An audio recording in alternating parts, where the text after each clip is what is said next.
Eh bien, bonsoir à tous et bienvenue en direct vidéo sur la web TV du diocèse de Sées, sur le site www.orne.catholique.fr, le site du diocèse de Sées, puis sur le site des directs catholiques francophones, www.directcatholique.fr. Nous sommes en direct avec Monseigneur Jacques Habert, évêque du diocèse de Sées. Monseigneur Habert, bonsoir. Bonsoir. Et merci d'être à nouveau en direct avec nous. Et puis bonsoir à tous les jeunes professionnels qui sont présents sur le plateau de la Web TV. Ils sont une douzaine ce soir, accompagnés du père Stéphane Caillot, leur aumônier. Ils habitent la région d'Alençon et ils vont poser des questions à Monseigneur Jacques Habert. Le thème principal qui dominera ce soir, ce sera la future canonisation des bienheureux Louis et Zélie Martin. Alors bien sûr, on ne sait pas encore la date. Et puis on parlera également de l'avenir des communautés pour le diocèse de Sées, une grande démarche qu'a lancée Monseigneur Habert voici donc quelques mois, avec un point important, l'Assemblée diocésaine les 6 et 7 juin prochains à l'établissement JL Don Bosco. Monseigneur Jacques Habert est là bien sûr aussi pour répondre à vos questions, vous qui suivez cette soirée en direct sur votre ordinateur. Toutes les consignes sont données sur votre ordinateur et puis n'hésitez pas à télécharger ce petit logiciel gratuit qui enlève toutes les publicités indésirables. Sinon, toutes les 10 minutes, vous allez avoir une publicité qui coupe le direct. Voilà, vous avez encore le temps de le faire, c'est fait en 10 secondes. Vous suivez donc les instructions. Monseigneur Habert, on vous laisse peut-être tout d'abord la parole en introduction, donc en lien avec les époux Louis et Zélie Martin. Oui, donc effectivement, nous allons parler de cette canonisation qui, encore une fois, n'est pas annoncée, donc n'est pas certaine. Nous l'espérons beaucoup. Nous avons beaucoup de raisons vraiment de penser que le pape va bientôt annoncer cette canonisation et qu'elle pourrait avoir lieu ensuite dans les mois qui viennent, puisqu'il y a toujours un délai entre l'annonce du pape et puis la date qu'il fixera lui-même pour toute l'Église universelle. Et notre optimisme est surtout le fait que depuis donc la béatification en 2008, un certain nombre d'étapes ont été franchies, et notamment celle d'un deuxième miracle qui a été reconnu au mois de mars dernier. Et donc maintenant que ce miracle a été reconnu, il ne reste plus que la décision du pape, qui encore une fois n'est pas encore prise, mais que nous espérons. Et le diocèse de Sées, le sanctuaire d'Alençon, en grande communion avec le sanctuaire de Lisieux, eh bien nous préparons, nous essayons de faire en sorte que le jour où le pape annoncera cette bonne nouvelle, eh bien nous puissions non seulement répondre aux questions, mais aussi accueillir les personnes et puis surtout commencer, parce que ce sera à mon avis ça un élément très important, à approfondir et à présenter, à promouvoir le message de Louis et Zélie Martin quant à la vie conjugale, la vie familiale et un certain nombre de valeurs chrétiennes qu'ils ont vécues, et c'est la raison pour laquelle l'Église, donc nous l'espérons, va les reconnaître bientôt comme un saint couple. Voilà, alors on attend l'annonce pour dans quelques semaines, peut-être on peut s'y attendre bientôt. Je ne peux pas jouer les prophètes, mais on peut penser que ce sera sans doute à la fin juin. Mais oui, quand je dis ça, je n'ai aucune certitude, mais c'est dans les perspectives sérieuses que le pape annonce vers la fin juin cette canonisation, et qu'elle pourrait avoir lieu, mais là aussi je ne m'avance pas trop, dirons courant du mois d'octobre, en sachant qu'il y aura en même temps le synode pour la famille à Rome pendant 3 semaines, donc ça pourrait être effectivement une belle coïncidence que de faire cohabiter à la fois le synode et la canonisation. Voilà, alors on passe tout de suite à des questions qui ont été préparées par les JP, les jeunes professionnels qui vous entourent. Et donc on va donner le micro à Jean et Caroline pour une première série de questions. Bonsoir Jean et Caroline, c'est à vous. Bonsoir. Alors tout d'abord, à quoi servent les saints ?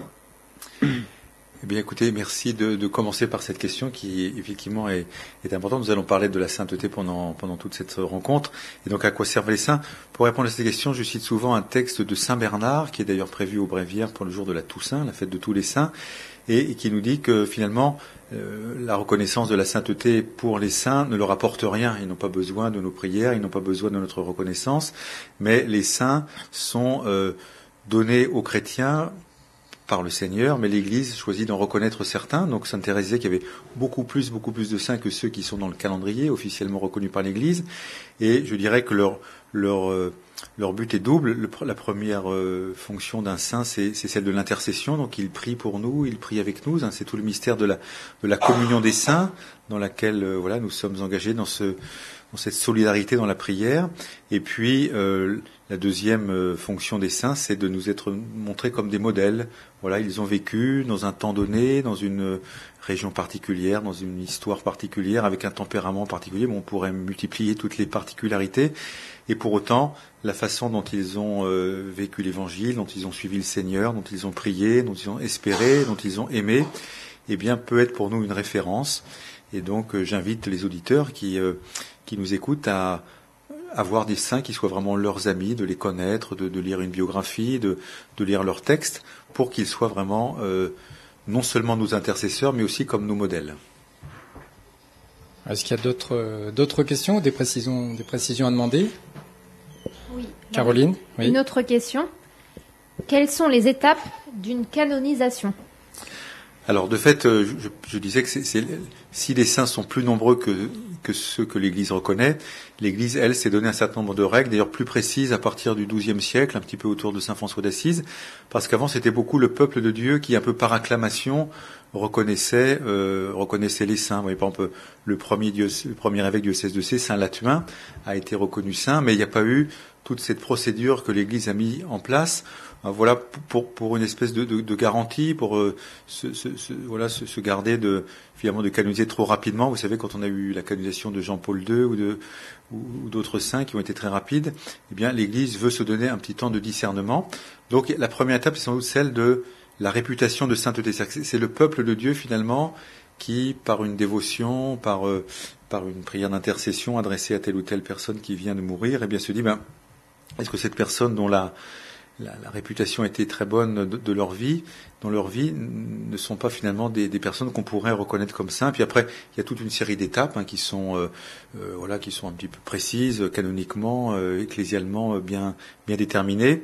Il y a cette obligation d'un miracle. Je parlais tout à l'heure du deuxième miracle pour Louise Élie Martin, d'une petite fille espagnole qui a été guérie, Carmen, dans le diocèse de Valence. Et puis, des théologiens, des cardinaux, travaillent un petit peu la vie de ces saints. Donc, tout un dossier est constitué, leur correspondance, leurs actions, la façon dont ils se sont comportés dans tel ou tel domaine de leur existence. Et pour vérifier, par exemple, que si un saint écrit beaucoup de choses, eh bien, que dans tous ces écrits, il n'y ait pas de choses qui soient fausses ou qui soient susceptibles d'être contredites.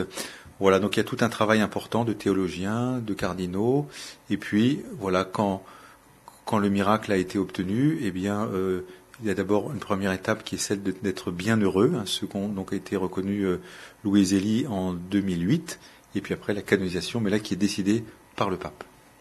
Je fais à grands traits parce que s'il y avait un spécialiste, il pourrait nous donner de plus grandes précisions, mais voilà, en gros, c'est ainsi que ça se passe. Alors des fois, c'est très rapide. Jean-Paul II est déjà saint.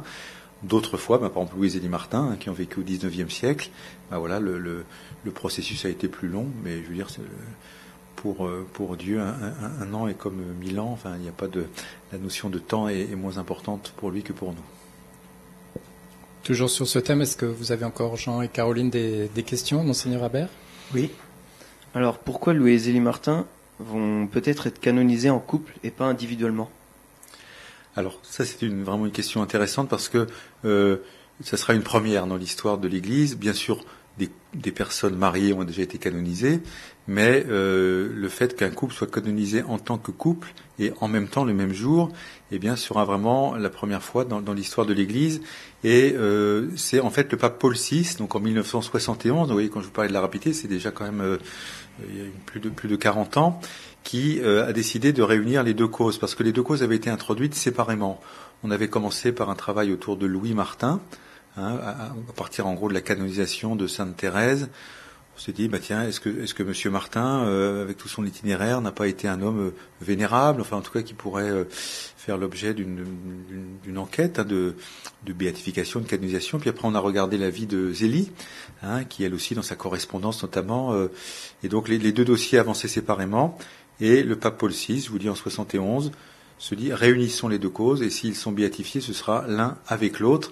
Ce qui est très beau, parce que ça nous renvoie à beaucoup d'aspects de la vie conjugale.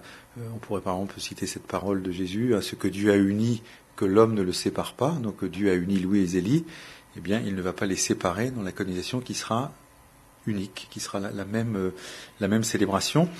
Encore une fois, d'autres couples ont vécu saintement depuis 2000 ans, ça c'est une certitude, mais d'autres couples ont pu être canonisés l'un et l'autre, mais pas en même temps. Donc, vous voyez, à travers cette canonisation, il y a la canonisation, bien sûr, de deux personnes réelles, mais la canonisation aussi du mariage, de la vie familiale, de la vie conjugale. Hein. Et alors là, on est en pleine cohérence avec ce que le Concile Vatican II avait lancé comme un appel très grand à tout le peuple chrétien, l'appel universel à la sainteté. Et donc, le mariage est une voie de sainteté. Voilà ce qu'ils vont nous dire, même si, encore une fois, on n'a pas attendu cette canonisation pour savoir que c'était de fait une voie de sainteté. Mais là, ça va être effectivement au grand jour célébré et proposé en exemple. Et on parle aussi maintenant de Léonie Martin pour la béatification. Alors oui, donc le procès a été ouvert il y a quelques mois de Léonie. Et là, ce qui sera intéressant, ce sera de dire, c'est la sainteté en famille. C'est-à-dire, il y a les parents, il y a les filles, mais il y a une interaction. C'est-à-dire que Sainte Thérèse a été sainte grâce aussi à ce qu'elle avait reçu, bien sûr, par ses parents.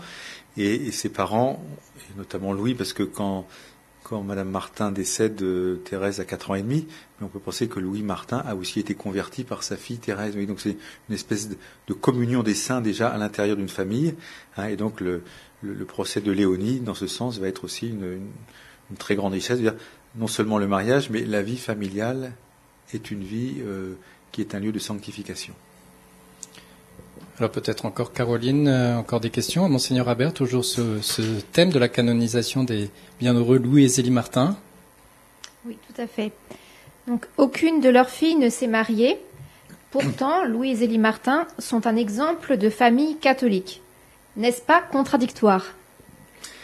Alors, cette objection est souvent présentée, et on la comprend bien. C'est-à-dire que, j'avais dit une fois avec un peu d'humour, on aurait bien aimé qu'une des filles se marie, par exemple. Ça aurait été peut-être un signe que justement cet exemple qu'ils ont donné dans la vie conjugale, eh bien, portait directement du fruit dans leurs enfants.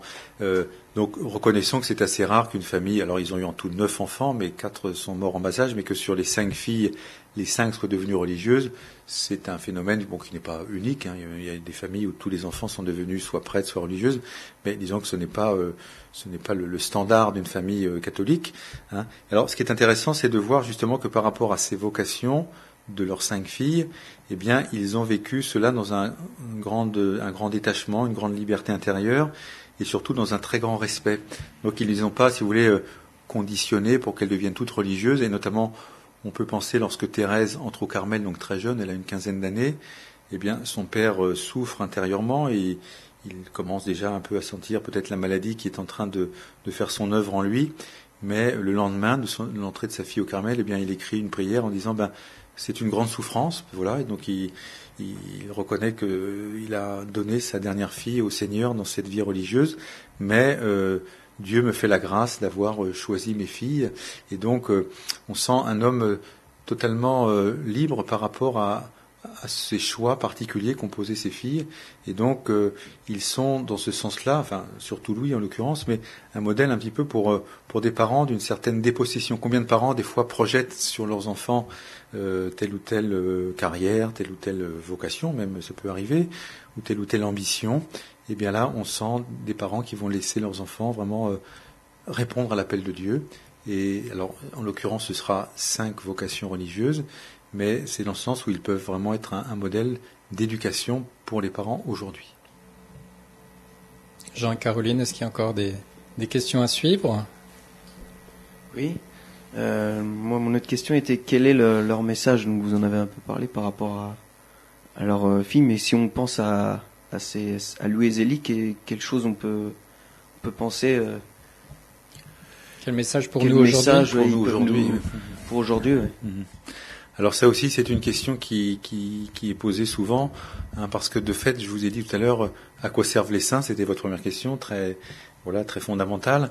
Hein, et donc, ils prient pour nous. Donc, c'est peut-être leur premier message, c'est qu'ils intercèdent pour les familles et qu'ils savent ce que c'est qu'une vie familiale. Ils savent ce que c'est que d'avoir des enfants. Ils savent ce que c'est de s'occuper de l'éducation, de mener une vie professionnelle, une vie ecclésiale, une vie sociale.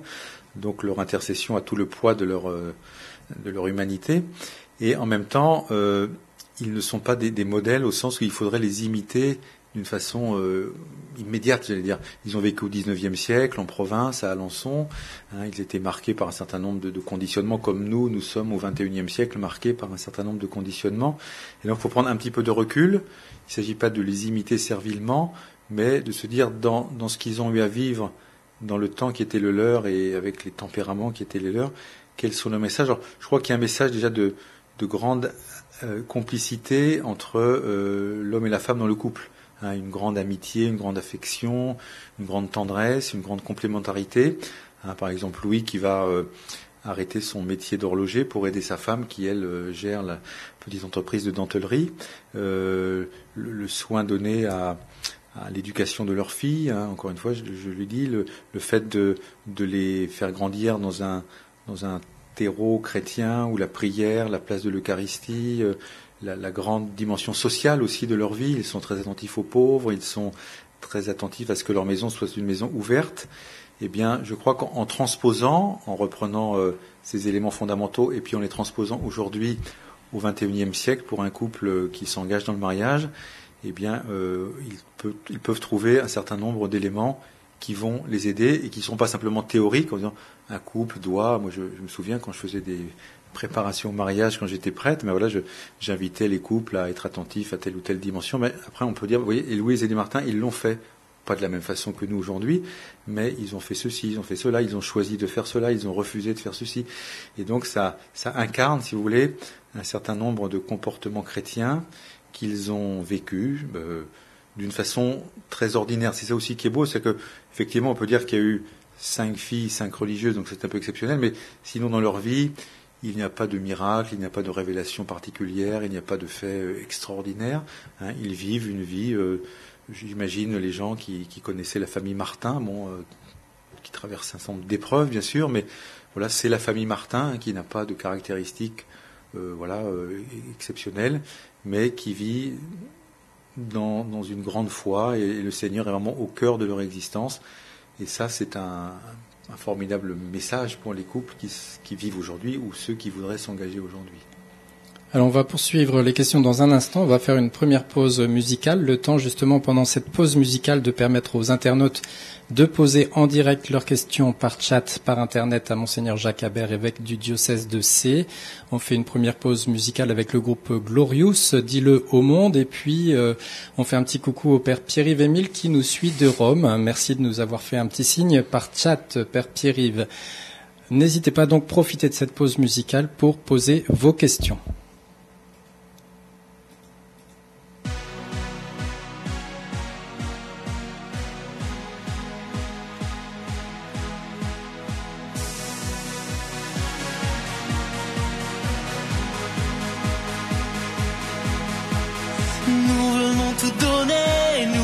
Rassemblés, libres et jeunes devant toi.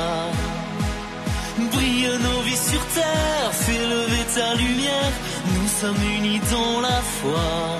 Ici pour lever, bouger, changer nos vies. Ici pour louer, danser, donner nos vies.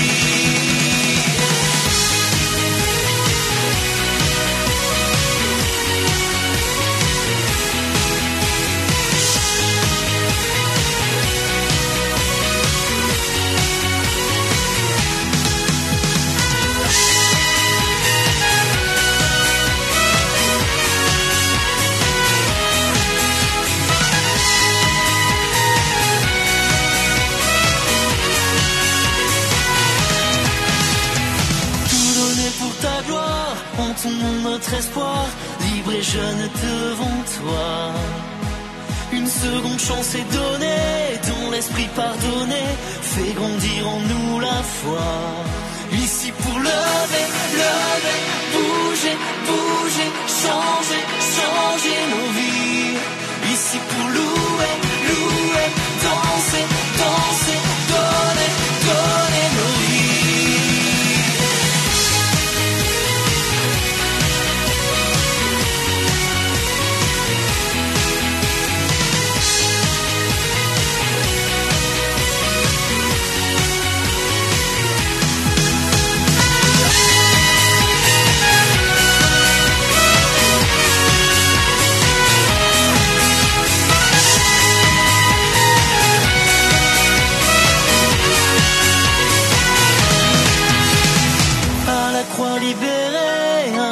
pardonner chaque vie, chaque seconde.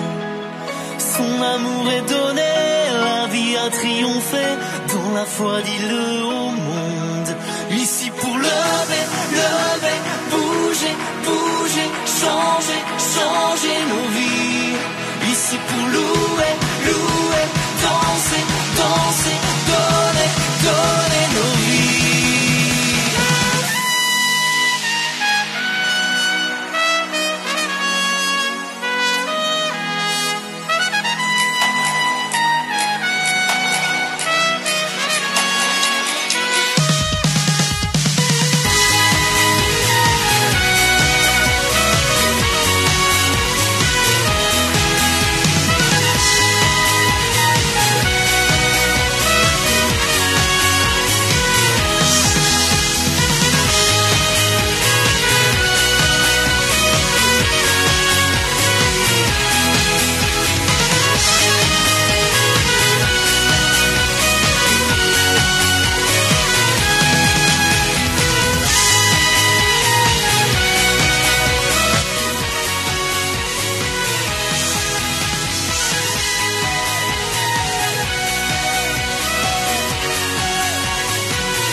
Et en direct de la web TV du diocèse de C, en direct sur le site internet des catholiques de l'Orne, www.orne.catholique.fr, et sur le site des directs catholiques francophones, www.directcatholique.fr. Ce sont les soirées de la foi, en direct avec Monseigneur Jacques Habert, évêque du diocèse, et également avec une douzaine de jeunes professionnels de la région d'Alençon, accompagnés de leur aumônier, le père Stéphane.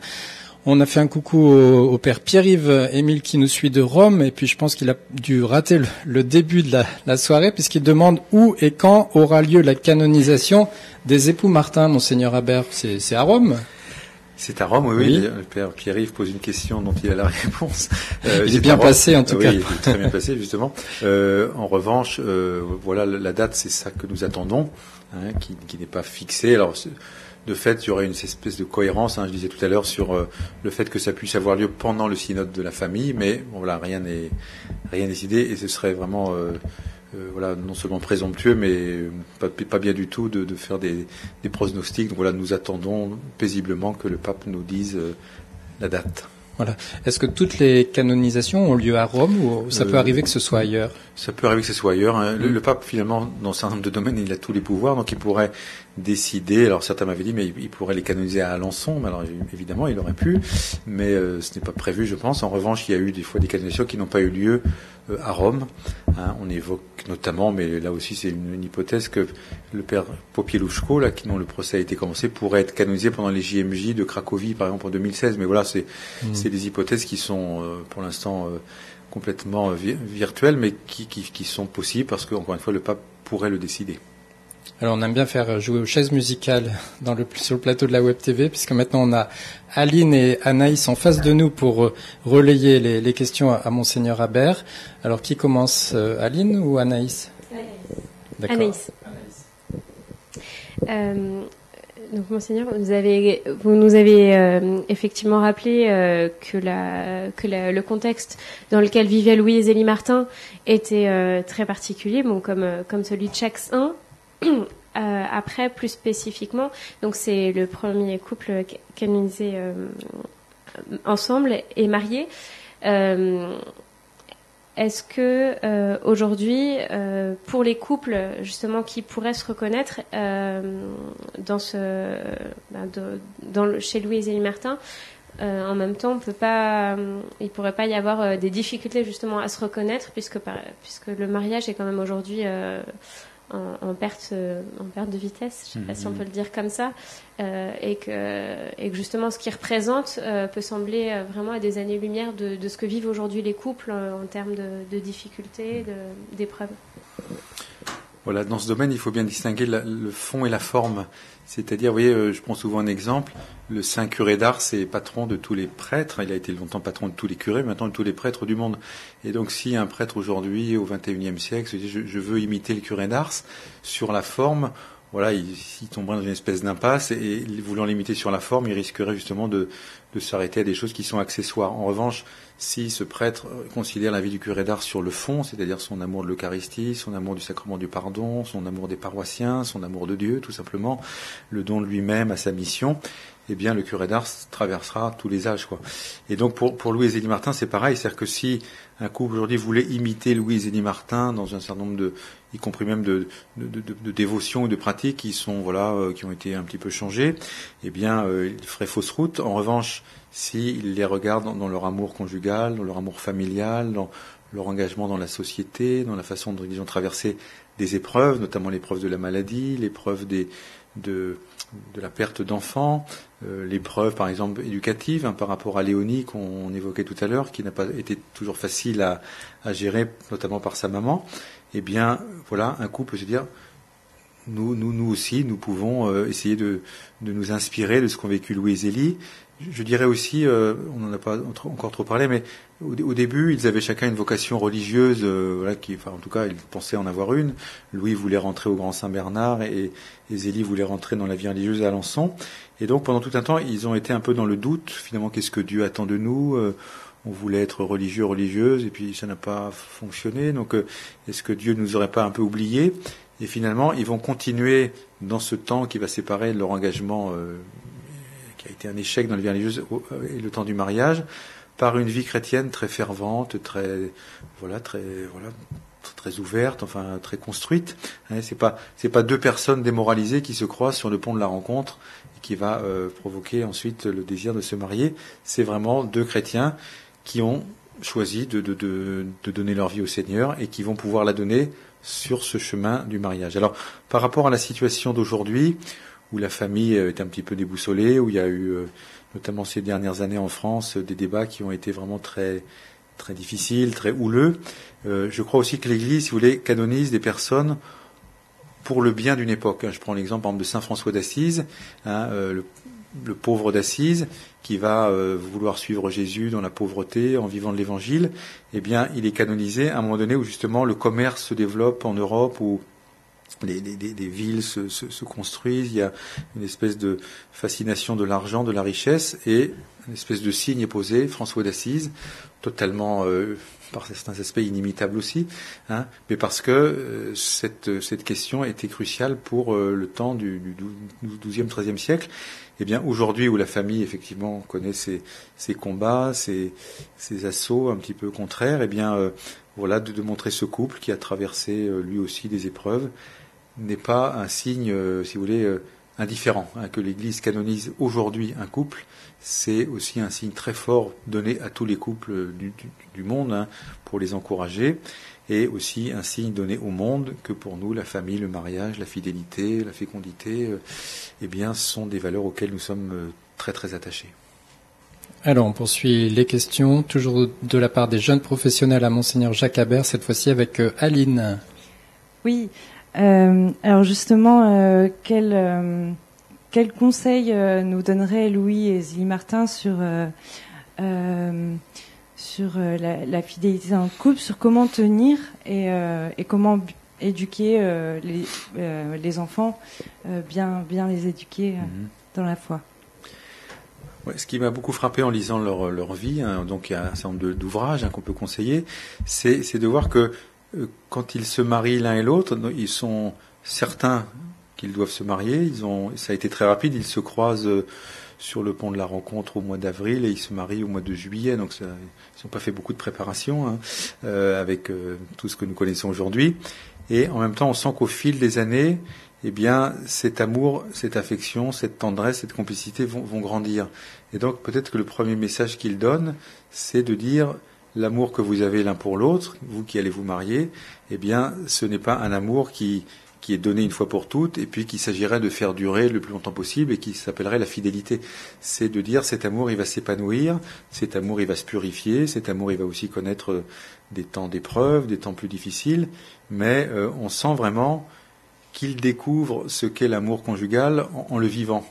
Et je trouve que ça rejoint bien ce que, alors dans un autre registre, mais le Concile Vatican II dit sur les prêtres. Il dit quel est le moyen de sanctification des prêtres ?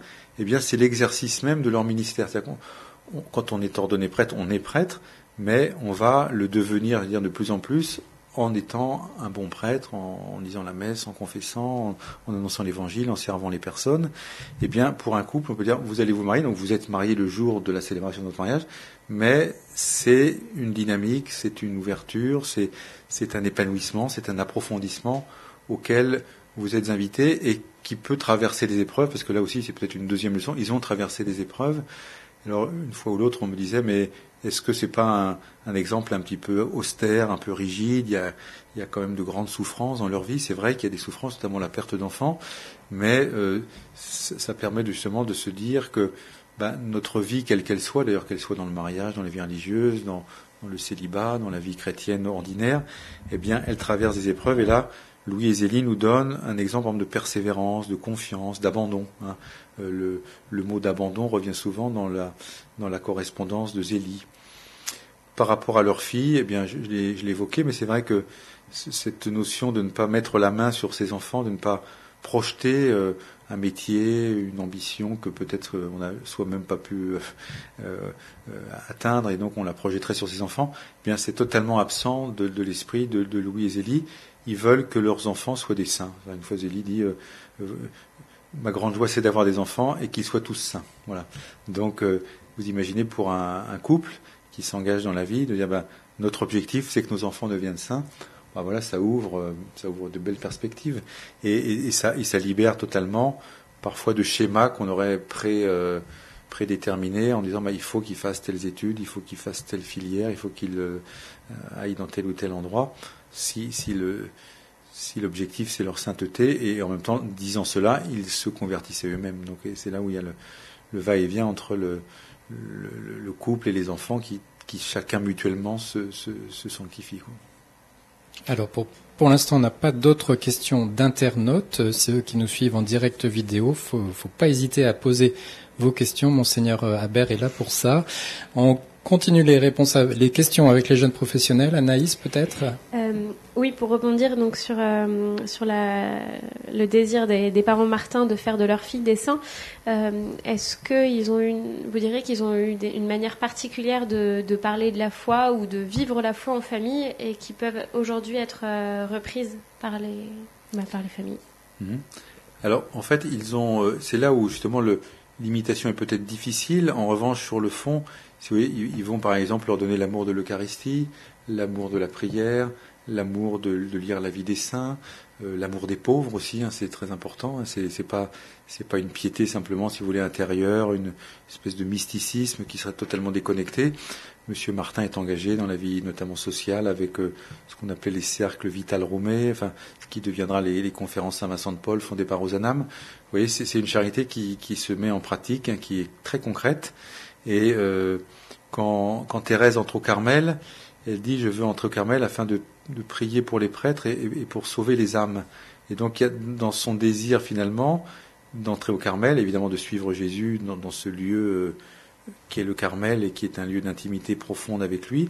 Et en même temps, c'est pour le salut des âmes, c'est pour prier pour les prêtres. Donc il y a un aspect d'intercession, d'ouverture que certainement Thérèse avait appris auprès de ses parents, de même que tout ce que Thérèse va apporter, donc pour ça qu'elle est docteur de l'Église, la petite voix, eh bien, quand on lit la correspondance de Zélie notamment, on voit que cette petite voix de Thérèse, de trouver Dieu dans les petites choses du quotidien, eh bien, Thérèse, même si encore une fois, quand Madame Martin décède, Thérèse n'a que 4 ans et demi, mais voilà, ça l'a certainement beaucoup marqué, pour qu'après, au Carmel, eh bien, elle vive le même cheminement.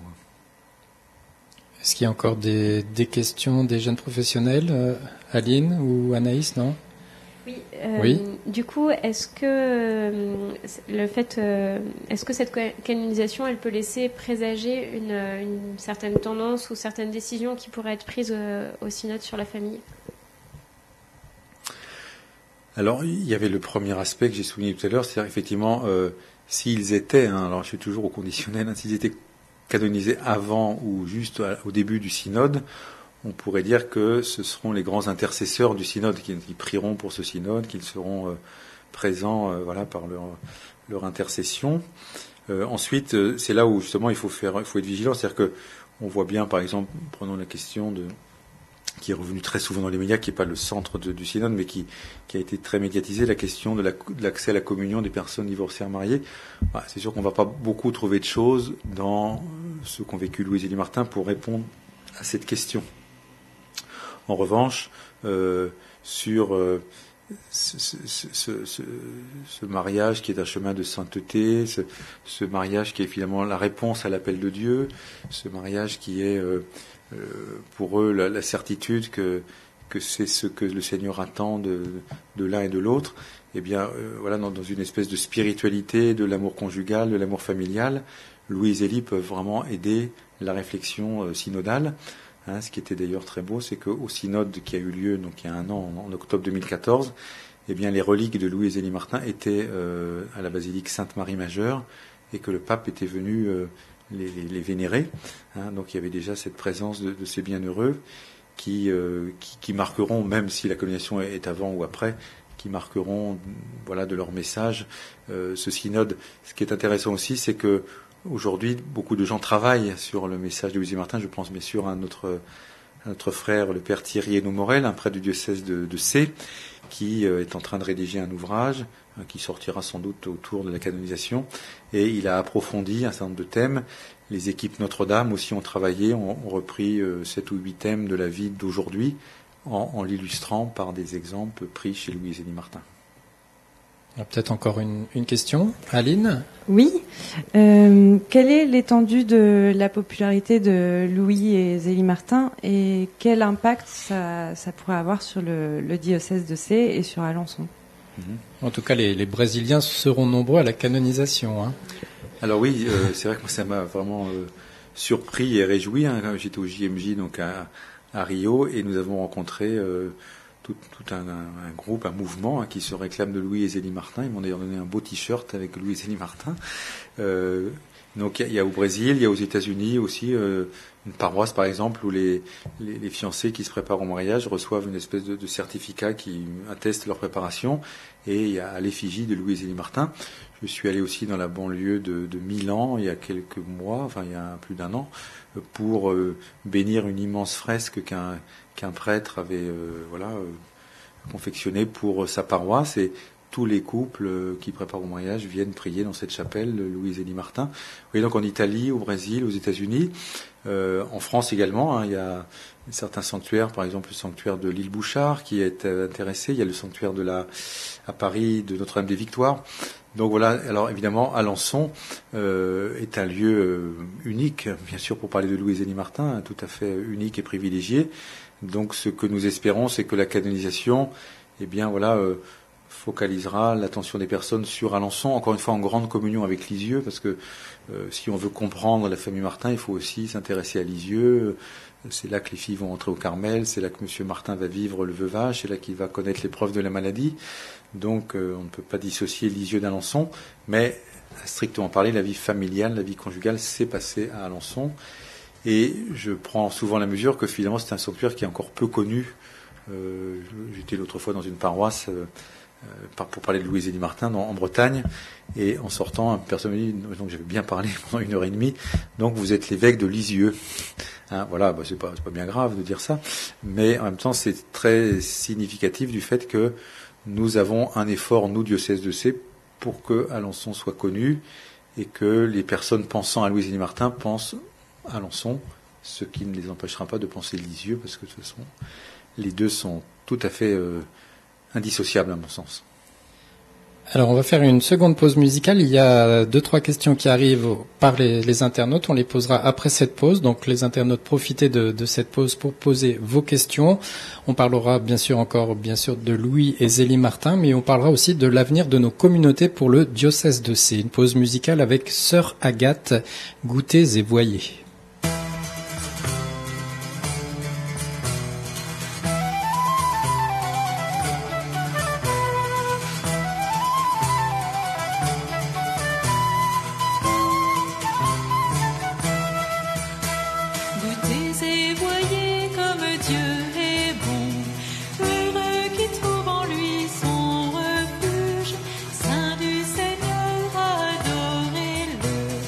Rien ne manque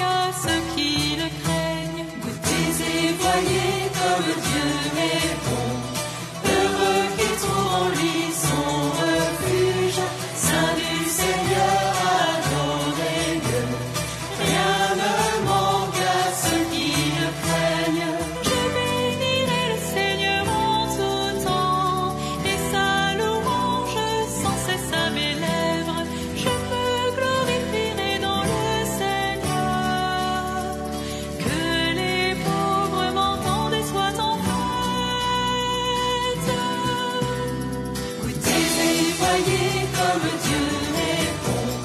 Heureux qui trouve en lui son refuge. Salut Seigneur, adorez-le. Rien ne manque à ceux qui le craignent. Magnifiez avec moi notre Seigneur, et tous ensemble exaltons son nom. Je cherche le Seigneur, il me répond. De toutes mes frayeurs, il me délivre. Goûtez et voyez comme Dieu est bon. Heureux qui trouve en lui son refuge. Salut Seigneur, adorez-le. Rien ne manque à ceux qui le craignent. Qui regarde vers lui resplendira, sans ombre ni trouble sur son visage. Un pauvre cri et le Seigneur entend. Il le sauve de toutes ses angoisses. Goûtez et voyez comme Dieu est bon. Heureux qui trouve en lui son refuge. Saint du Seigneur, adorez-le. Voilà donc un chant, goûtez et voyez, un chant de Sœur Agathe qui cartonne pas mal. Je sais qu'il y a des sortes de concours entre chanteurs chrétiens en ce moment et il y a pas mal de votes pour Sœur Agathe. On poursuit sur la web TV du diocèse en direct cette soirée de la foi avec Monseigneur Jacques Habert, évêque du diocèse de Sées, avec la douzaine de jeunes professionnels de la région d'Alençon présents sur place et puis avec tous les internautes qui posent leurs questions. On arrive bientôt en fin d'émission et les questions arrivent à ce moment-là. Alors, Monseigneur Habert, je relais une première question de Patrick, un internaute. Comment s'est exprimée la joie dans le couple Martin ? C'est une question aussi bonne, évidemment, parce que des fois la description de cette famille a pu être un petit peu ternie par une espèce d'image de marque en disant c'était un couple très pieux, très très centré sur lui-même, avec une espèce d'aspect un peu désuet. Or, on peut dire vraiment qu'il y a une grande joie dans la famille Martin, que les parents aiment leurs enfants, que les enfants aiment leurs parents, que les filles entre elles s'amusent, ont vraiment les activités des jeunes de leur âge et de leur temps. Et donc, il faudrait pas présenter la famille Martin sous un aspect trop austère. Elle est vraiment marquée, cette famille aussi, faut le dire, par des souffrances, par des épreuves, la maladie de Madame Martin notamment, qui advient quand même assez tôt. Mais c'est un couple joyeux, c'est une maison qui est ouverte.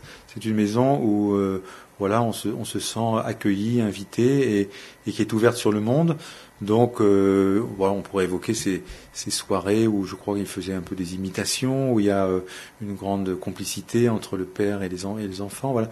Donc, ce sont des joies simples, et je crois qu'aujourd'hui, que soit donné au monde ce signe que la joie n'est pas simplement dans le gadget, dans le superficiel, dans le dernier iPhone ou iPad, j'y connais pas grand-chose, mais acheté ou voilà. Donc vous voyez, ces plaisirs simples, ces joies familiales, relationnelles et profondes, eh bien je crois sont un très beau signe. Et d'ailleurs c'est la joie qu'on peut aussi déceler chez Thérèse dans l'histoire d'une âme, et qui voilà est cette joie de la vie communautaire, la joie de ces récréations dans lesquelles elle se prenait aussi des temps qui étaient très très paisibles et très réjouissants. Alors, autre question. Le pape François à Alençon, pure rumeur ou éventualité? C'est vrai que le pape François avait dit qu'il se rendrait dans une ville où aucun pape n'était allé, donc on a nos chances.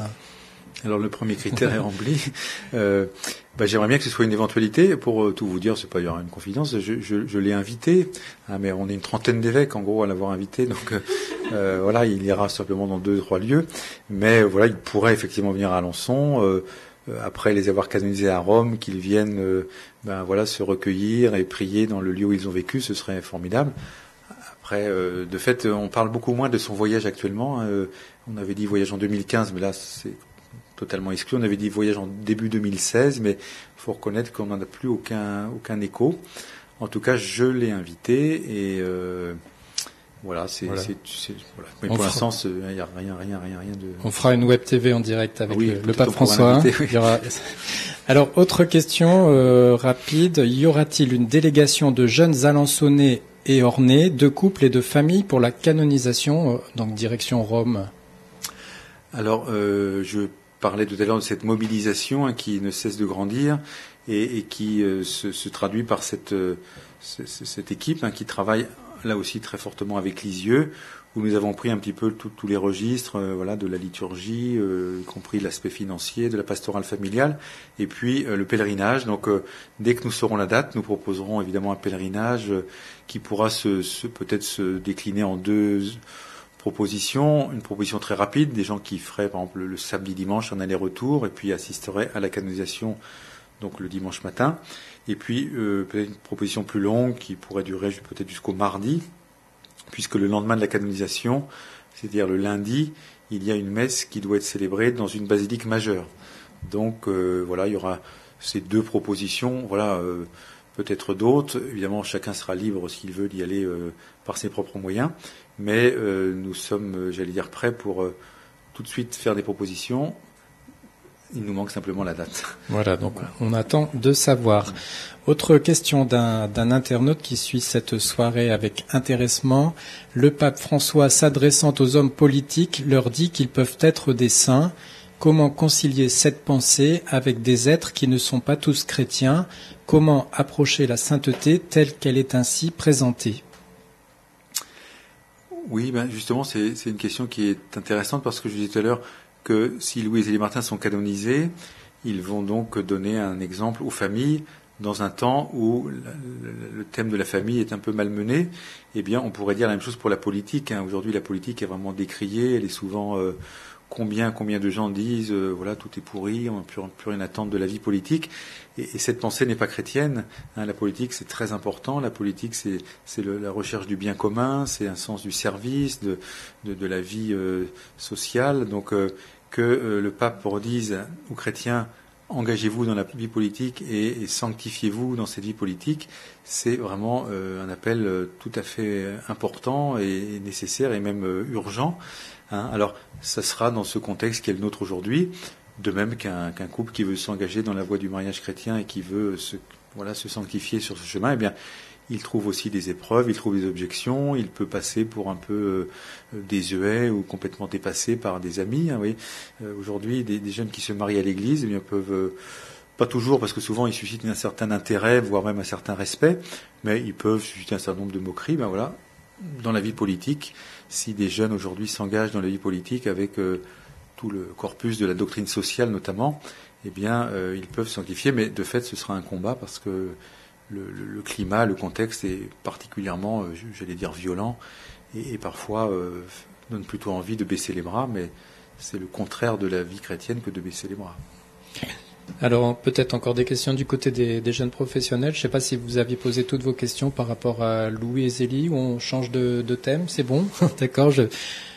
Anaïs et Aline me font signe que c'est bon. Alors, Monseigneur Habert, je vous propose de passer tout de suite au deuxième grand thème de la soirée, et même s'il reste pas beaucoup de temps, mais on peut dépasser un peu l'horaire. Le deuxième grand thème, c'est donc l'avenir de nos communautés. Alors, je sais que vous y attelez depuis de longs mois. Cela vous tient à cœur d'emmener le diocèse vers l'avenir. Oui, ça me tient à cœur depuis que je suis nommé évêque de C, mais de fait, j'ai voulu que cette année, à partir du mois de septembre, donc 2014, soit vraiment, non pas consacrée, parce que je souhaite vraiment que chacun sur le terrain continue son ouvrage, les paroisses, les mouvements, les services, les communautés, les groupes de prière. Il faut que chacun continue d'être bien mobilisé là où le Seigneur l'a placé, mais que nous prenions du temps pour réfléchir sur notre avenir, parce que la question se pose aujourd'hui d'une façon qui est assez urgente. Je crois que si je n'avais pas lancé cette démarche, il y aurait eu un peu un aspect d'inconscience, c'est-à-dire continuons et puis on verra bien dans 3, 4, 5 ans comment les choses où nous en serons arrivés. Le phénomène qui nous interpelle évidemment, c'est la chute du nombre de prêtres, qui est un phénomène qui ne cesse hélas de grandir, et à partir de là, forcément une réorganisation pastorale, forcément de se redonner des lignes de force sur ce que nous voulons vivre, et puis aussi, et ça a toujours été associé, un monde qui en 60 ans a vraiment connu des évolutions considérables, que ce soit technique, que ce soit dans les idées, dans les mentalités, dans les progrès de la science, de la médecine. Donc voilà, si nous, chrétiens, nous ne prenons pas un temps de recul pour regarder le monde tel qu'il est aujourd'hui, regarder notre vitalité, regarder nos forces, regarder aussi ce que nous avons fait de bien, peut-être ce qui doit être réajusté, voire totalement révisé. Eh bien voilà, donc c'est une démarche qui va avoir une étape très très significative dans quelques semaines, le 6 et 7 juin, une grande assemblée diocésaine. Et puis je me dis dans les 2-3 ans qui viennent, certainement d'autres chantiers, peut-être plus précis, plus spécifiques, plus particuliers que nous travaillerons.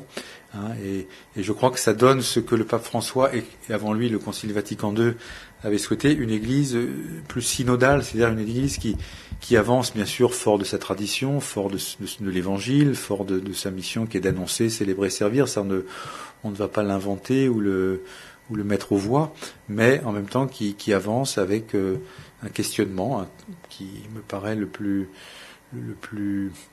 nécessaire aujourd'hui pour ne pas tomber soit dans une espèce de nostalgie qui nous ferait dire reprenons les méthodes d'hier et tout va reprendre normalement, et non pas non plus dans une fuite en avant qui ferait qu'on serait un peu perdu et surtout totalement en train de subir un certain nombre de choses, alors qu'il faut les anticiper et les regarder dans la foi, dans l'espérance et dans la charité.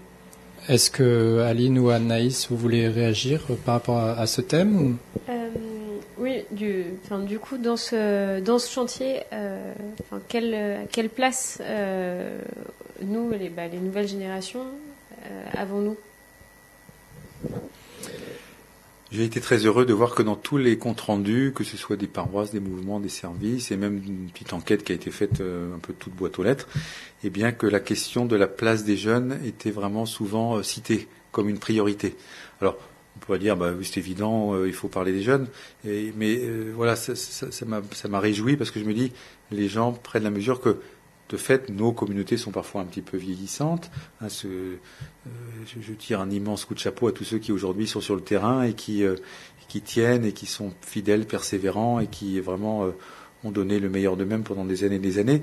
Mais on sent aussi que dans certains lieux, un besoin de renouvellement. Alors, il y a deux aspects. Il y a que les jeunes d'abord se forment, connaissent leur foi, l'approfondissent. Vous êtes dans le groupe des jeunes professionnels, vous prenez du temps avec le Père Stéphane pour approfondir, pour savoir rendre compte de votre foi. Et puis que les communautés chrétiennes sachent aussi vous accueillir. Et l'Église, aujourd'hui, comme toujours, mais aujourd'hui c'est sans doute un signe important, est un lieu où ce qu'on appelle l'intergénérationnel a toute sa place. C'est-à-dire que je ne voudrais pas une église des jeunes, une église des adultes, une église des personnes âgées, et puis une église des enfants. Tout ça, c'est alors qu'il y ait des spécificités et que chacun soit dans certains moments dans un en-soi, dans un entre-soi, c'est tout à fait normal. Mais l'église, c'est le peuple de Dieu dans toutes les générations. Et une sortie de messe le dimanche, par exemple, c'est très beau quand on voit les petits-enfants qui courent, les adultes, les personnes âgées, les adolescents. Alors, je décris peut-être une paroisse idéale, mais voilà, c'est l'intergénérationnel qui fait ce peuple de Dieu. Et donc vous, les jeunes, on a voulu aussi vous donner la parole, et une enquête a été lancée pour les jeunes. Il y a eu, je regarde le Père Stéphane, 250 réponses. Donc on a aussi regarder en tant que tel, voilà ce que disent les jeunes. Et j'espère que justement dans les années qui viennent où un certain nombre de chantiers vont être initiés, eh bien vous ayez toute votre place et que vous apportiez aussi ce que votre génération doit apporter. Chaque génération les jeunes prêtres doivent apporter quelque chose, les jeunes couples doivent apporter quelque chose, les jeunes professionnels doivent apporter quelque chose. Et c'est toujours enrichissant de se laisser renouveler par les plus jeunes générations, qui elles-mêmes doivent se laisser instruire par les plus anciennes. Donc c'est pas un jeu de pouvoir, c'est un jeu de complémentarité. Alors on arrive bientôt en fin d'émission. Est-ce que les JP présents ici, vous auriez encore une précision à demander à Monseigneur Herbert, encore une ou deux questions pour pas repartir sans réponse? Anaïs? Une dernière question qui nous touche, nous jeunes, mais bon, qui touche globalement la société. C'est vrai qu'on est beaucoup poussé à bouger aujourd'hui. Donc comment s'engager au service de l'Église et puis peut-être plus spécialement du diocèse avec cette mobilité? c'est une question qui a été abordée dans le cadre de cette réflexion diocésaine, qui fait qu'aujourd'hui, effectivement, les jeunes, les étudiants, les jeunes professionnels sont très mobiles. Vous allez avoir 3 ans dans un endroit, puis après vous allez aller dans un autre, et puis après encore dans un autre. Et donc, cet enracinement territorial qui est structurant de la vie de l'Église, et notamment de la vie diocésaine, eh bien, est un défi aujourd'hui pour nous. La question se pose d'ailleurs entre évêques, parfois, nous posons la question par exemple, de l'incardination. Un prêtre est incardiné dans un diocèse, c'est-à-dire qu'il va passer toute sa vie, en l'occurrence en France, dans le même département. Est-ce qu'aujourd'hui, avec cette mobilité, avec tous ces échanges qui ont lieu au plan international et national, est-ce que c'est encore réaliste pour ma part, moi j'y suis très attaché à cette incarnation, mais voilà, et c'est là où ce temps de réflexion que l'Église doit toujours se réserver, eh bien, pose ces questions, avec aussi tous les phénomènes de réseau. Aujourd'hui, les jeunes notamment fonctionnent beaucoup par réseau, et donc on va être très amis de quelqu'un qui est au bout de la France ou voire au bout du monde, mais on va peut-être ignorer totalement son voisin. Or, l'enracinement territorial, au nom même de l'incarnation du Seigneur, reste pour l'Église une priorité, mais en même temps l'Église vit dans le monde de ce temps, et donc si aujourd'hui tout le monde est dans le mouvement, ben voilà, l'Église ne doit pas suivre le mouvement à tout prix, mais en tout cas elle doit le considérer, quoi. Merci Monseigneur Habert. On va terminer ce temps en direct par justement un petit temps de prière. Merci d'avoir répondu à nos questions. On va écouter tout d'abord un chant à l'Esprit Saint et puis ensuite une prière à l'Esprit Saint. Et puis on se dira au revoir. Merci à tous les internautes qui ont suivi. D'ores et déjà, je donne un prochain rendez-vous. C'est le mercredi 17 juin, toujours à 20h30, et non pas en direct avec Monseigneur Habert, mais en direct depuis l'abbaye bénédictine d'Argentan. Donc nous serons dans la clôture chez les moniales bénédictines. Elles répondront également à toutes les questions des internautes. Voilà, merci à tous. Bonne soirée. On termine par un temps de prière et tout d'abord en musique.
Viens, Esprit Saint, en nos cœurs, et envoie du haut du ciel un rayon de ta lumière. Viens en nous, Père des pauvres, viens, dispensateur des dons, viens, lumière de nos cœurs. Consolateur souverain, hôte très doux de nos âmes, adoucissante fraîcheur.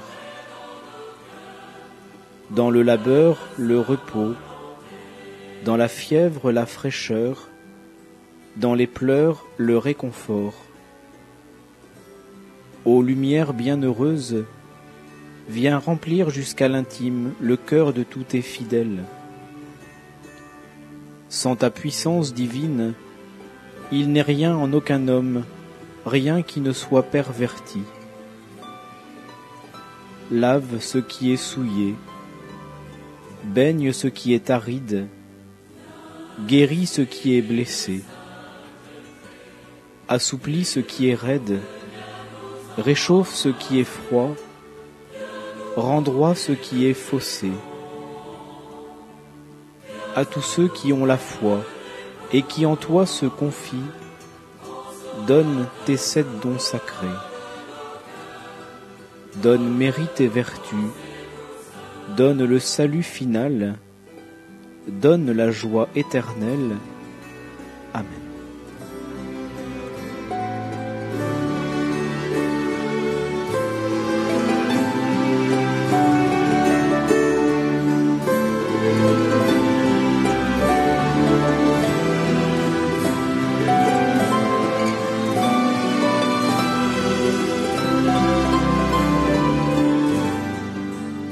Et tous ensemble, nous pouvons dire « Notre Père, qui es aux cieux, que ton nom soit sanctifié, que ton règne vienne, que ta volonté soit faite sur la terre comme au ciel. Donne-nous aujourd'hui notre pain de ce jour. Pardonne-nous nos offenses, comme nous pardonnons aussi à ceux qui nous ont offensés. Et ne nous soumets pas à la tentation, mais délivre-nous du mal. Amen. Bonsoir à tous et merci.